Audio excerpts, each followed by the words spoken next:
Measuring labor resources. The measurement of labor requires units that allow for the comparison of available labor capacities on the one hand and labor requirements of specific activities on the other. Time units are usually used for this purpose. Especially in market-distant family farming systems in developing countries, measurement in terms of the required nutrition of the labor force may also be recommended. Relevant for the measurement in both cases are the dimensions of quantity and temporal distribution. Measurement by time. The measurement of the labor capacity by the owners of a farming system is based on the individual assessment of the performance of each member of the workforce. External evaluators estimate the labor capacity in two alternative ways. One alternative is the use of correction factors according to age groups. The other is the ratio between the average annual hours of a full-time job in that country, in other words, the full-time equivalent, and the total hours worked by a member of the workforce.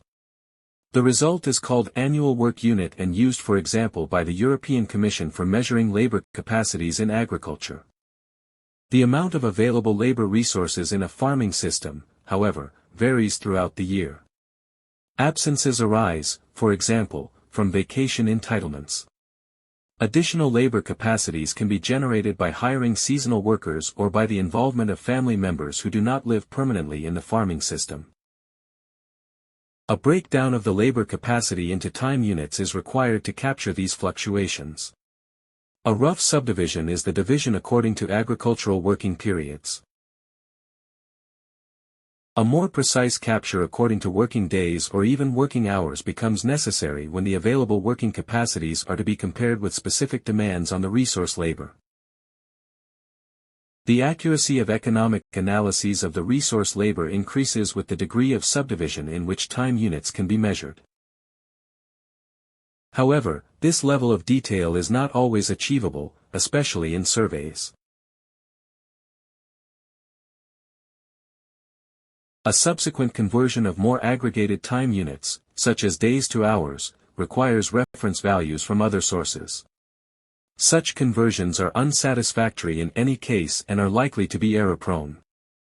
The reason for this is, in addition to fluctuations in individual farming systems, the deviations of the working environment of farming systems from other occupations. The German Board of Technology and Construction in Agriculture, abbreviated KTBL, has published a list of possible measurement methods for labor time requirements. For an internal analysis by farmers, self-recording is recommended.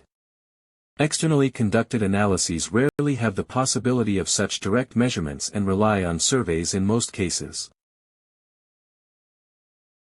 Regardless of the level of detail ultimately achieved, the result of the measurement allows the creation of a labor profile. The labor profile of a farming system takes into account not only the labor demand from agriculture but also the labor demands of the household, off-farm activities and social engagement. The demands from all areas then result in the total labor demand that must be met by the labor capacities of the farming system. Labor demands that cannot be met by the family's capacities require the employment of external labor. Measurement according to required nutrition. An alternative or additional measurement of the capacity and use of labor is the measurement in units of required nutrition. This option is particularly helpful in the analysis of farming systems where the nutritional needs are largely met from subsistence production. A study by Colorado State University estimated that the daily requirement for 8 hours of fieldwork with just under 17,000 kilojoules. It is recommended to measure labor in kilojoules if possible. Nutritional deficits might influence the selection of cropping patterns. The comparison between necessary work and available nutrition first requires the collection and assessment of household food supply.